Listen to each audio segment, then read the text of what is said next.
Welcome to this tutorial on model-based design for Quadcopter Autopilot, from concept to prototype.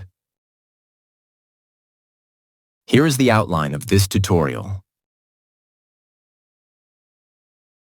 In this session, we will focus on modeling a quadcopter, including the flight dynamics and physical systems. Modeling the flight dynamics and physical systems of a quadcopter involves creating models that captures the aerodynamic forces, motor dynamics, battery, ground effects, etc. This includes developing a 6 degrees of freedom rigid body model, implementing propeller thrust and drag characteristics, and incorporating environmental effects such as gravity and air resistance. In this session, we will cover 5 key components of quadcopter modeling. First, we will define the NED, northeast down coordinate system, and develop the airframe model. Next, we will implement the 6 degree of freedom, 6DOF dynamics, along with the ground plane. Then we will model the 4 propellers, capturing their aerodynamic effects. Finally, we will integrate the motor, electronic speed controller, ESC, and battery to complete the system. Modeling a quadcopter in Simscape versus Simulink offers different approaches based on the level of abstraction and physical fidelity required. Simulink provides a more mathematical, equation-based modeling approach. Using differential equations and transfer functions, you can represent flight dynamics and control logic efficiently. However, implementing detailed physical interactions, such as motor torque effects, structural flexibilities, or contact forces, requires additional effort. Simscape, on the other hand, allows for physics-based modeling using pre-built components for multibody dynamics, electrical systems, and thermal effects. This approach is more intuitive for modeling physical interactions, such as propeller thrust generation, motor dynamics, and battery performance. Additionally, Simscape multibody enables visualization and kinematic analysis, making it easier to debug and validate the model. In this tutorial, we select Simscape because we'll benefit from a component-based physics-driven approach, which enhances realism and simplifies integration with real-world hardware. Before we move forward, I'd like to introduce some online courses that serve as prerequisites for modeling a quadcopter using Simscape. These courses will help build a strong foundation in physical modeling and simulation techniques. The Multi-Body Simulation On-Ramp course from MathWorks is free of charge and introduces you to modeling and simulating 3D mechanical systems using Simscape Multibody. With Simscape Multibody, you can model and simulate nearly any mechanical system. Think of it as a virtual lab where you can safely experiment and gain valuable insights through simulations. For example, imagine designing a forklift in Simscape Multibody. You can test its speed, evaluate how much weight it can lift, and even assess the risk of it toppling over, all without the cost and time required for physical prototypes. Simscape Multibody enables you to run multibody simulations, providing a cost-effective way to anticipate and prevent accidents, fine-tune system performance, and enhance equipment safety and reliability.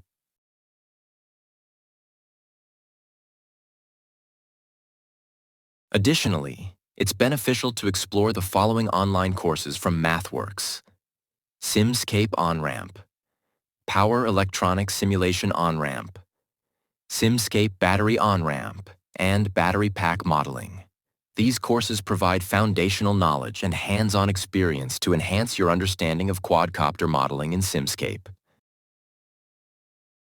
All right, let's get started from modeling the northeast down coordinates and the airframe of a quadcopter.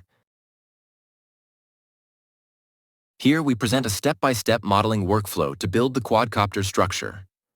We will begin by defining the NED, northeast down coordinate system, as the reference frame for the simulation. Next, we will model the main body of the quadcopter, providing the central structure that supports all components. Then we will add the arms, which extend outward to hold the motors and propellers. Finally, we will incorporate the landing gear, ensuring stability when the quadcopter is on the ground. Let's get started from scratch And we will use Simscape Multibody to model the airframe of a quadcopter.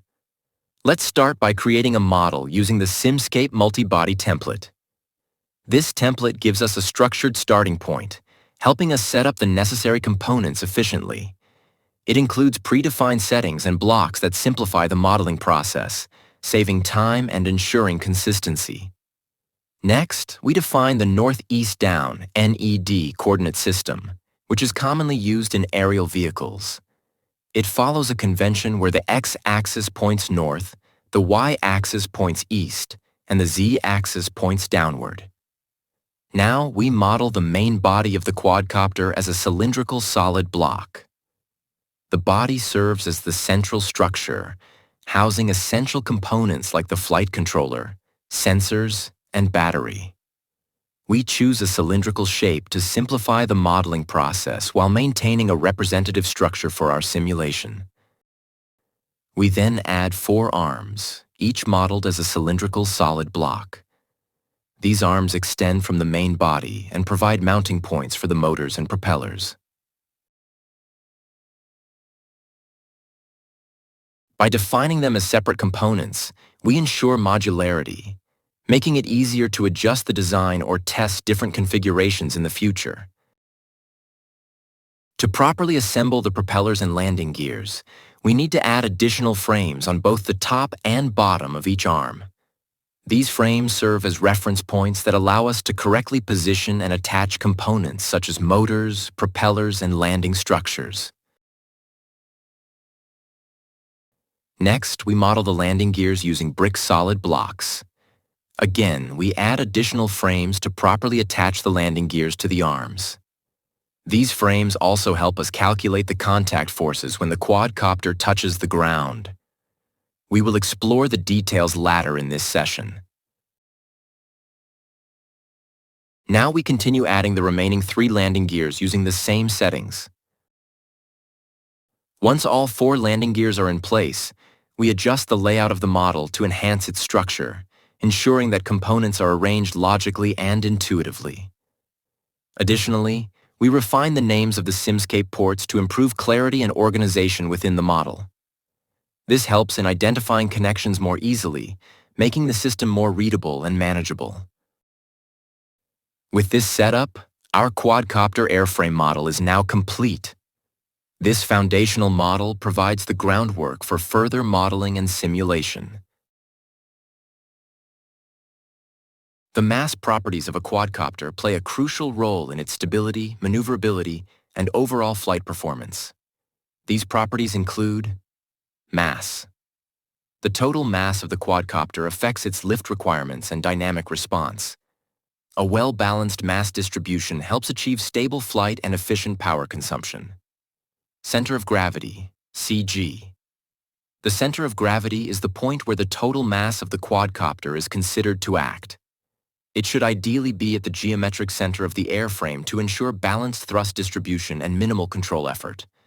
If the center of gravity is off-center, additional corrections are required in the control system to maintain stability. Moments of inertia. These define the quadcopter's resistance to rotational motion around its principal axes, roll, pitch, and yaw.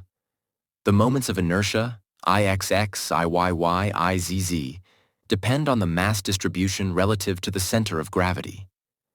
A larger moment of inertia around an axis means slower rotation and higher control effort, while a smaller moment results in quicker response but potentially less stability. Accurately modeling these properties in Simscape is essential for achieving realistic flight dynamics and designing a robust control system for stable and responsive flight. For example, in the cylindrical solid block, we can define the material density to automatically compute mass properties.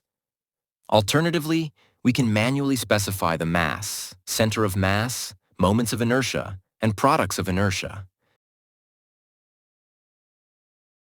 All right, let's move on to modeling the 6th degree of freedom joint, the ground, and their interactions to simulate the quadcopter's movement and contact dynamics. Here we present a step-by-step modeling workflow. In the previous session, we defined the northeast down coordinate system and created the airframe, which was fixed to the northeast down frame, meaning it had no degrees of freedom to move. In this session, we will introduce motion dynamics by first adding a 6 degree of freedom joint between the northeast down coordinate system and the airframe, allowing the quadcopter to move freely. Next, we will model the ground as a reference surface. To simulate realistic ground interactions, we will incorporate an external force block between the landing gear and the ground, enabling contact dynamics such as landing impact and reaction forces. First, let's add a 6 degree of freedom 6DOF joint between the NED frame and the quadcopter body. This allows the vehicle to move freely in space. Now let's run the simulation and see what happens. As expected, the quadcopter falls due to gravity since there is no force counteracting it. Now let's add a ground surface. We'll model the ground using the brick solid block. After placing it, we run the simulation again. The quadcopter appears within the ground because we haven't set an appropriate initial altitude. Let's fix that next. To correct the initial position, we go to the 6DOF block and set a proper altitude above the ground. Now let's run the simulation again. The quadcopter now starts above the ground but still falls through it since there's no contact force defined yet. Next, we'll add contact modeling. To model the ground properly, we use the infinite plane block instead of a brick. We'll adjust its rotation and translation relative to the NED frame. For a realistic landing, we need to model contact points. We add a point block at the bottom of the landing gear, simplifying the contact model for any geometry. Now we use the spatial contact force block to model the interaction between the landing gear and the ground. We connect the contact force to the point block we just created. We repeat this process for the remaining 3 landing gear points to ensure full contact modeling. Now, when we run the simulation, the quadcopter falls and correctly stops on the ground, just as expected. We've successfully modeled realistic ground interaction.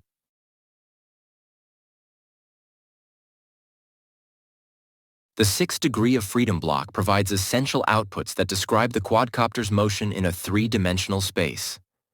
These outputs are crucial for analyzing flight dynamics, implementing control algorithms, and integrating with sensor models. Key outputs of the 6 degree of freedom block for a quadcopter include position, X, Y, Z in NED frame, defines the quadcopter's location relative to the reference coordinate system. Velocity, linear velocity in body or inertial frame, represents the translational speed along the X, Y, and Z axes. Acceleration, linear acceleration in body or inertial frame, captures the rate of change of velocity, including the effects of thrust, gravity, and drag. Euler angles, roll, pitch, yaw, describes the quadcopter's orientation relative to the ground, useful for visualization and control. Quaternion, provides an alternative, singularity-free representation of orientation, commonly used in flight control and sensor fusion. Direction cosine matrix, DCM, defines the transformation between the body and inertial frames, useful for coordinate conversions. Angular rate, body frame rotational velocities, represents the rotational speed around the roll, pitch, and yaw axes. Angular acceleration, rate of change of angular velocity, captures how the quadcopter's rotational motion is changing over time. These outputs collectively enable accurate simulation, controller development, and state estimation, making the 6 degree of freedom block a fundamental component in quadcopter modeling. All right, now we will move on to modeling the propellers of a quadcopter. Here we present a step-by-step modeling workflow for the propellers. First, we import the CAD models for both clockwise and counterclockwise propellers. Next, we add a revolute joint to connect the propeller to the end of the corresponding arm, allowing for rotational movement. We then incorporate an aerodynamic propeller block, which converts rotational motion into thrust for aerodynamic applications. Finally, we repeat these steps for the remaining propellers to complete the propulsion system.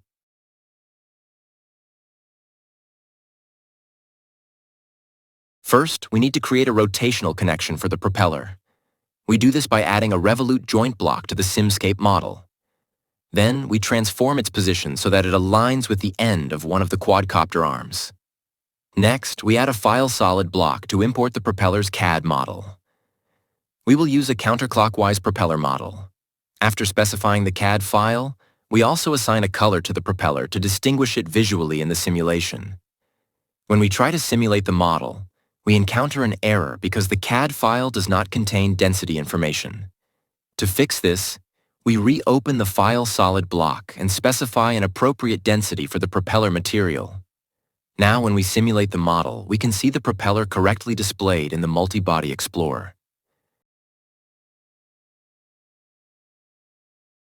To control the rotation of the propeller, we specify the actuation input of the revolute joint block as motion, meaning we define the rotation angle.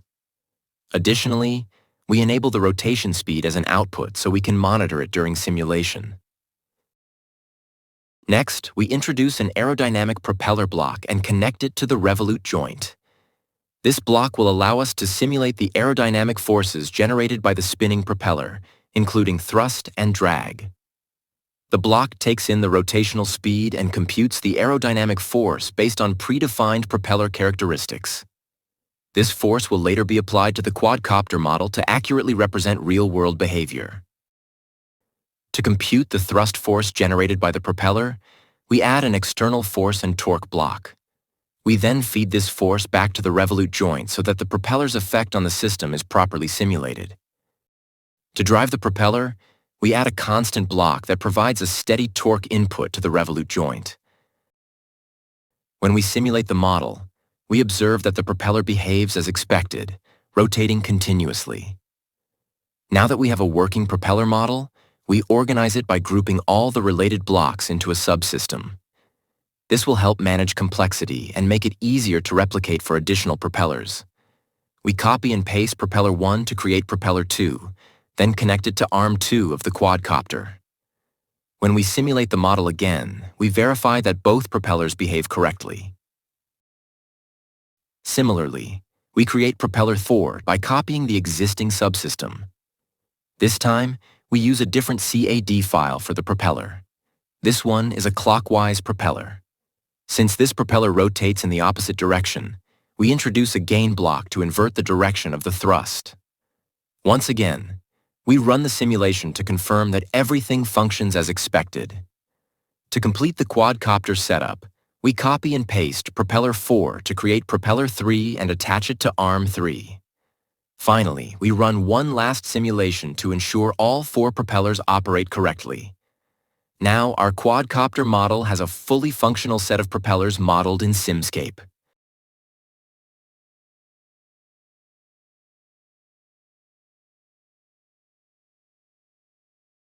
Alright, now we will move on to modeling the motor and electronic speed controller. In this session, we'll walk through the step-by-step process of creating a motor and electronic speed controller, ESC, using Simscape. We'll integrate the motor with the mechanical system, set up power supply connections, and fine-tune the PID controller to achieve stable motor control. Let's get started. First, we add a motor and drive system level block and configure its parameters to match our quadcopter requirements. Next, we connect the motor and drive block to the revolute joint using a rotational multi-body interface block. This establishes the link between the motor's rotational motion and the propeller. To power the system, we add a positive supply rail and electrical reference block. We specify a 14-volt supply voltage, which simulates the battery source. We now add a constant block as the input for the reference torque demand to control the motor's rotation. Let's run the simulation. The propeller begins spinning, which confirms that the basic setup is working as expected. Now we introduce a PID controller to regulate the rotational speed of the motor, ensuring precise control over the propeller's thrust. When we simulate, we notice that the controller is diverging. To fix this, we need to adjust the tuning parameters. First, we set the integral gain to 0 to stabilize the response. Now the system is stable, but the overshoot is too high. To reduce this, we decrease the proportional gain in the PID controller. With a lower proportional gain, the overshoot improves, but we notice a significant steady-state error. To correct this, we introduce an integral gain in the controller. After setting an appropriate integral gain, we rerun the simulation. Now the step response looks much better, achieving a balance between stability, response time, and accuracy. Now that we have fine-tuned one motor and ESC, we reuse the model for the remaining 3 motors and ESCs, completing the full quadcopter propulsion system. In the final simulation, all 4 motors, ESCs, and propellers are running smoothly, and the system behaves as expected. This completes our motor and ESC modeling process in Simscape. Alright, now we will move on to modeling the battery. In the previous session, we created an ESC model powered by a positive supply rail and an electrical reference block. In this session, we'll replace these with a battery model to make the simulation more realistic. We'll also introduce thermal modeling to monitor temperature changes during operation. Let's get started. First, we remove the existing positive supply rail and electrical reference blocks. Instead of using an ideal voltage source, we'll use a battery model for more accurate simulation. We add a battery block and connect its positive and negative terminals to the ESC model. This ensures the ESC receives power directly from the battery. Now we configure the battery parameters. We set the voltage, define the internal resistance, and specify the cell capacity to match our quadcopter's power requirements. To monitor the battery status, we expose the charge measurement port and connect it to a display block. This will allow us to observe the battery charge level in real time. When we simulate, the results are as expected. The battery charge level decreases as the ESC consumes power, accurately simulating real-world behavior. Next, we model the thermal effects of the battery to monitor its temperature during operation. We first enable the thermal port and configure its parameters. To track temperature changes, we add a temperature sensor and connect it to the thermal port of the battery. This allows us to observe how heat builds up in the system over time. Now, when we run the simulation, the temperature data is recorded as expected. This helps us understand how the battery heats up under load, which is crucial for optimizing system performance and safety. To summarize, we replace the ideal power source with a battery model, set up charge monitoring, and introduce thermal effects to track battery temperature. This enhancement brings our simulation one step closer to real-world conditions. Alright, let's wrap up this session. We have covered the key components of quadcopter modeling, including the northeast down coordinate system, airframe, 6 degree of freedom dynamics, ground and its interactions, propellers and their aerodynamic effects, motor, electronic speed controller, ESC, and battery. I hope this session has given you a clear understanding of these system modules and how they contribute to an accurate quadcopter simulation.